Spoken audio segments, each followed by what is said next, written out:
Hello dear guys.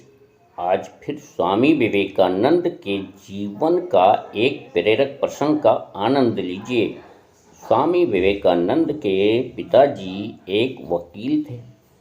यह पश्चिम बंगाल के ब्राह्मण थे ही। इनके घर पर बहुतों का आना जाना लगा रहता था। उस समय की प्रचलित परंपरा के अनुसार लोगों के स्वागत के पश्चात उन्हें हुक्का पीने के लिए दिया जाता था। हुक्का पीने के लिए देना उस समय बहुत सम्मान समझा जाता था। ऐसी एक परंपरा सी बन गई थी।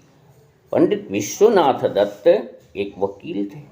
उनसे मिलने उनके मुवक्किल और अनेक व्यक्ति आते थे, जिनमें विभिन्न जातियों के लोग होते थे और उनके स्वागत के लिए अलग अलग जाति के लिए अलग अलग हुक्के रखते थे। वह जिस जाति के व्यक्ति उनसे मिलने आते थे उसे उसी जाति का हुक्का पीने को मिलता था। बालक बिले जिस कमरे में हुक्के रखे थे, एक दिन चुपके से उसमें घुस गया और सभी हुक्कों को बारी बारी से पीकर देखा। तभी उनके पिताजी आ गए। वकील साहब ने अपने बेटे से पूछा, बेटा तुम यह क्या कर रहे हो? इस पर बिले ने उत्तर दिया, पिताजी मैं सभी हुक्कों को पीकर देख रहा था, कौन सा हुक्का सबसे अच्छा लगता है, लेकिन मुझे तो सभी हुक्के एक जैसे ही लगे। फिर आप इतने ज़्यादा अलग अलग हुक्के क्यों रखते हैं?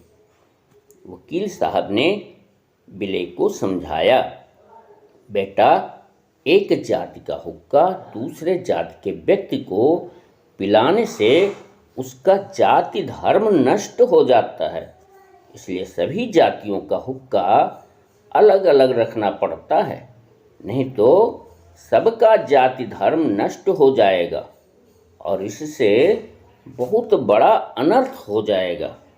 बिले ने प्रश्न किया, पिताजी तब तो आज मेरी जाति नष्ट हो गई, क्योंकि मैंने तो सभी जातियों का हुक्का पी लिया है। मेरी तो जाति धर्म सब नष्ट हो गई। अब आप मुझे किस जाति में रखेंगे, क्योंकि मैंने तो सभी जातियों का हुक्का पिया है। बच्चे की इस प्रश्न का विश्वनाथ दत्त के पास कोई उत्तर नहीं था। बचपन से ही नरेंद्र उपाख्य स्वामी विवेकानंद का इतना उत्कृष्ट विचार था, तभी तो बड़े होकर उन्होंने भारत का इतना मान सम्मान संसार में बढ़ाया।